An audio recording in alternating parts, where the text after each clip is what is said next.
Relieve, respond, revive. WSFL TV presents The Rebound South Florida. There's nothing worse than feeling like you're drowning, and there's people that can help the situation. Frustration and despair felt across South Florida. People are just so frustrated now, they're just giving up. And you can't give up because you just can't. From making ends meet to managing the pressure. I have this attitude that I'm not going to complain about the fact that our lives obviously have been turned inside out and upside down. Through it all, there's hope. Communities coming together to help each other get back on track as we rebound South Florida. Good evening. Thanks for joining us. I'm Melissa Marrero. You may be wondering, what is the rebound? In an instant, COVID-19 changed our lives in unsettling ways. Emerging from this pandemic will take time, hope, and understanding. It will mean taking a closer look at why help that's been promised may not be arriving quite as it should. Every Thursday night, our team will focus on the rebound by providing you with the information you need to help navigate these uncertain times. From what you'll need to know to help make ends meet to how those in the community continue to step up. Our hope is to relieve some of the pressure we've all felt lately by showing you the best ways to respond as this country focuses on ways to revive. A big change parents have been dealing with across the state, homeschooling. Many are wondering, what does the future hold for our students? We reached out to the superintendents of Miami-Dade and Broward County schools to discuss each county's approach to helping students rebound and stay on track. It was career day. And the next day everything was going great. And then, the superintendent himself went on and he said that we had to just quickly, on Monday, we just had to start. So it was pretty hard at first. South Florida school districts closed their doors March 16th in response to the growing coronavirus outbreak, forcing students to learn online. To have their focus, especially in fourth grade, and having so much to do, you're home at the end of the day. They're home and they have access to be playing video games, to be doing TikToks while they're, and I've seen it, it's not something that we don't see either. But what can we do if we're just behind a screen? Jenny Viel Chavez is a fourth grade teacher at I Matter Elementary School in Hialeah. She says her students have been struggling to pay attention during Zoom classes. What you could physically do in an hour and 45, you can't do in an hour. So let's say, I'm going to put as an example, I have to teach a chapter book. And it'll take me a week if I'm there, obviously, because it's a lot better and a lot more time that we have with them. We're kind of taking 2 weeks to do now. There are several factors to consider before students can head back to the classroom full-time in August or September. A big concern, the academic slide some students may have experienced during distance learning, summer virtual classes, an early start to the new school year, and adding one additional hour of instruction where it's needed are what Carvalho says will help students get back on track. In addition to that, we're going to assign to all of these students a virtual mentor and tutor. We believe that this redundant approach, right, even if they miss one opportunity, there will be a number of other opportunities for expanded recovery available to them. Our goal through this series of expanded opportunities is to reach academic stabilization for students who historically have lagged behind their peers in the middle of this crisis. Recently, the Broward County School District announced more than 65,000 people took part in a survey to share their experiences with the transition to online learning amid the coronavirus pandemic. Superintendent Robert Runcie says the pandemic has been hard on parents and guardians, but notes at least 98% of students have been engaging in distance learning on a regular basis. We're going to move into our summer school programs, and we're going to try to use that to continue learning opportunities for our students. American Heritage Schools is launching their first online summer program for students who may need to catch up or get ahead, and it's available to students around the world. We expanded our offerings of what we usually have to about 116 offerings for the summer online program.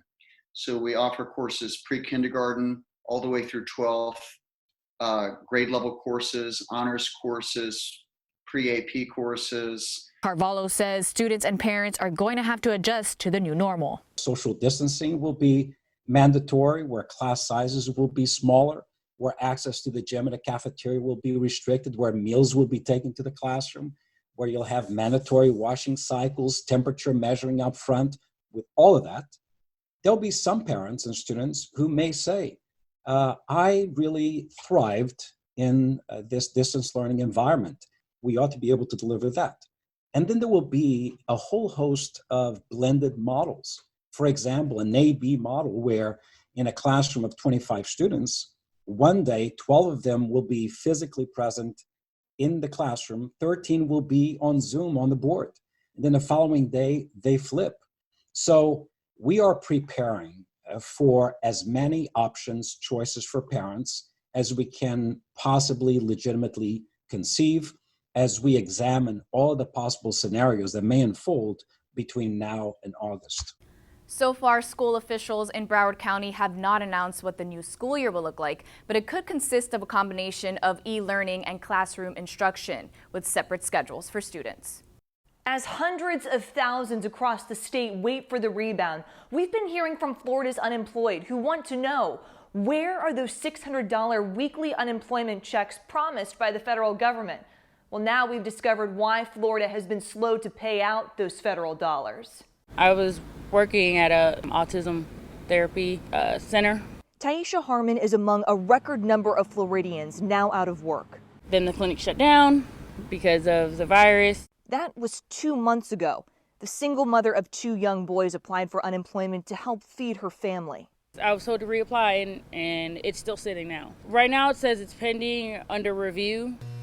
Harmon caught in a patchwork of problems in a state system that is failing hundreds of thousands of unemployed Floridians. There's nothing worse than like feeling like you're drowning, and there's people that could help the situation. Like there's a whole fund that could help that, but you have no access to it. And those $600 weekly unemployment checks promised from the federal government? I haven't seen not one of them. The I-Team found Florida receiving millions of dollars in federal money as the state delayed payments to the unemployed. We obtained these accounting records for the state's unemployment fund, showing more than $29 million deposited from the federal government on April 1st. That money was meant to help Florida quickly set up its system to pay out those $600 federal weekly benefit checks. For weeks, you have been contacting us about delays in these payments. So we reached out to state unemployment officials, and so far, their answers have been vague and unclear. But now, the I-Team has discovered why it is taking so long for out-of-work Floridians to receive federal unemployment money. Weeks after the state shut down, as hundreds of thousands of desperate Floridians sought unemployment, the I-Team found that as of April 27th, Florida had withdrawn $80 million from a federal fund set up to pay the unemployed. Now, that may sound like a lot of money until we discovered the state waited to make much bigger withdrawals from that fund, pulling in $1 billion in just the past few weeks.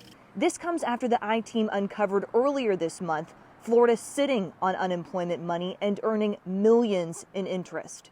They're making more money off of like our suffering because they're getting all this money back and none of us are seeing it. As Harmon continues to wait for her unemployment checks to arrive, she says she worries about the mounting bills she has no means to pay. It's a constant anxiety because you just don't know day by day how or what you're going to do. We asked the state unemployment office why Florida did not withdraw those federal dollars earlier. A spokesperson would not answer that question directly, but tells us the agency is doing everything it can to get payments out as quickly as possible. Dogs have always gone and given me hope and help during difficult times. And so I wanted to be able to bring that to people. Her name is Lainey, and this golden retriever is helping people across the country deal with COVID-19. All you have to do is make a Zoom appointment, and her service is absolutely free. Rent and mortgage payments are about to be due again, and many don't know how they're going to come up with the money. You might be able to buy your family some time. The letters to send your bank or landlord as you ask for help. June 1st is right around the corner, and right now many homeowners and renters are desperately trying to figure out how to make ends meet. According to a survey done by Apartment List, 31% of participants were unable to make their full housing payment this month. That's up from 24% in April. But there is help. The company 650 created 2 free websites. HelloLandlord.org writes a letter to your landlord informing them you can't pay your rent. Thousands have used those letters in the last 4 weeks. There is also hellolender.org, which makes it easier for homeowners to access the help provided by Congress. We saw banks ushering people into their own forbearance programs, which had terms that were not nearly as generous as the federal stimulus. So we developed this letter so that people could specifically request to delay their payments under the federal stimulus. Anyone with a federally backed mortgage can delay those payments for 6 months, but you need to request it specifically. We have a list of resources that can help your family on our website. Go to WSFLTV.com and click the rebound. It's been nearly 2 weeks since South Florida began phase 1 of the state's reopening. Area businesses continue to transition to a new normal, which includes masks and limited interaction. As WSFL chief photographer Ismael Lewis shows us, one barbershop in Miramar is making your health a top priority.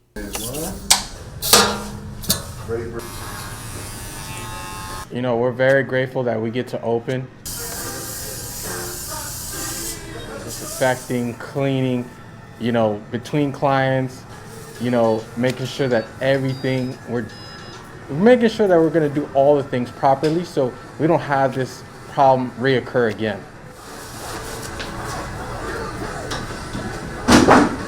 Each barber is getting one client at a time. That way we're below the minimum. So that way we make sure that we take our time, we disinfect, and everybody leaves here clean and sterile. You gotta get it. Well, it didn't impact us a lot. I mean, we couldn't open, we couldn't feed our family, we couldn't cut hair anymore.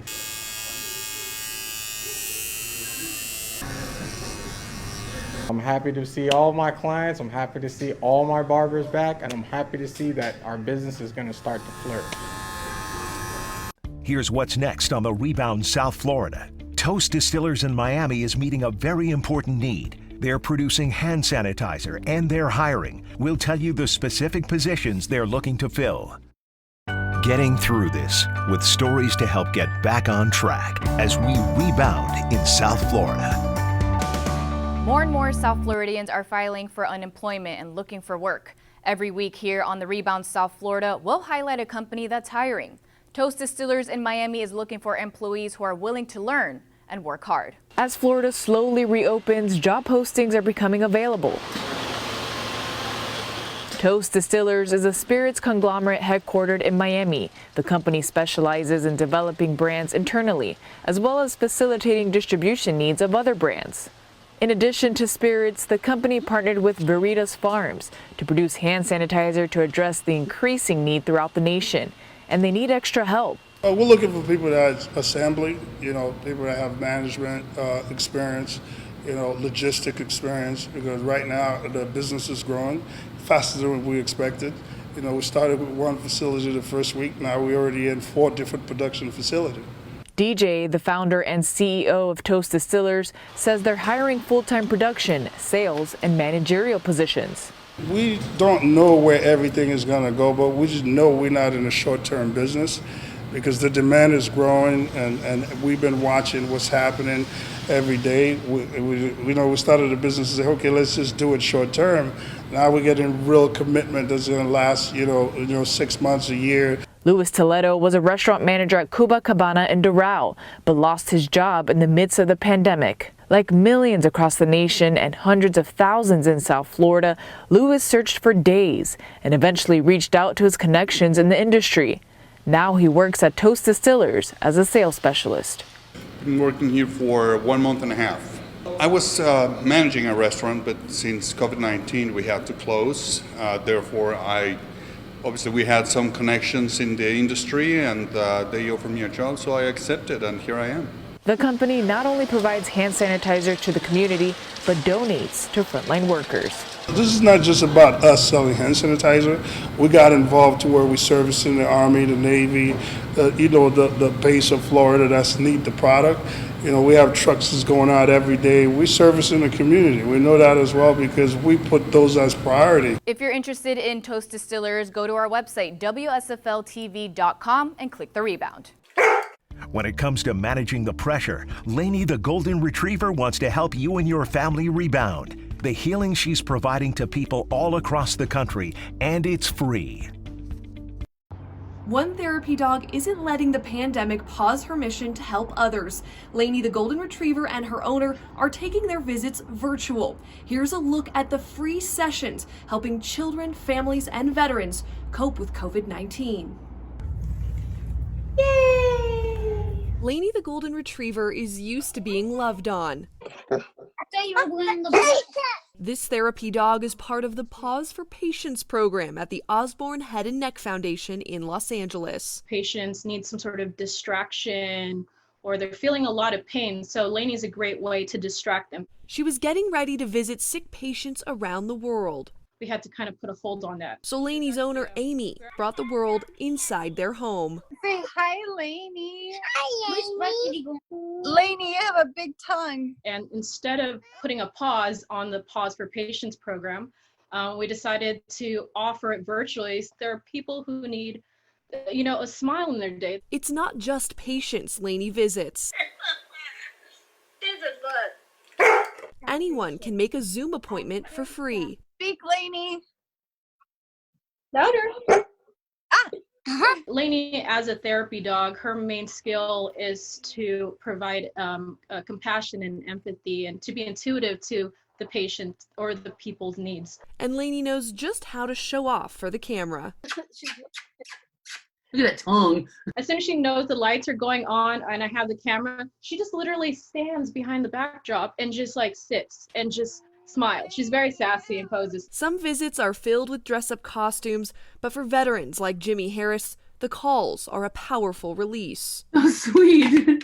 She's doing tricks for treats. Some vets, you will see horrible things in the military, in combat, and it can mess with someone's mind. So I think the connection with an animal just helps bring a calmness over the person's mind. The escape sorely needed by so many right now. She's able to kind of make people build those connections that they might have lost touch because of COVID-19. But even when this pandemic ends, Amy says she and Lainey will continue this new kind of healing. And if we can just bring hope to people, then we did our job. I'm Alexa Liaco reporting. How we deal with this pandemic is different for everyone. And as we start to rebound, we know one thing for sure. South Florida will rebound, and we'll do it together. We live in a place where community isn't taken for granted, where people are proud of the place they call home. Each week here on The Rebound South Florida, we want to hear from you in your own words, what you love about the community you live in. Tonight, we leave you with DeRay Ross. We love living in Davie, and in living with Davie comes a tremendous amount of land and green space. It's actually my most favorite thing as somebody who grew up in Miami Beach. This is about as opposite as you can get, and we love the green space and going out for bike rides, going to the park, and certainly in our backyard playing with the green space and the land that we have.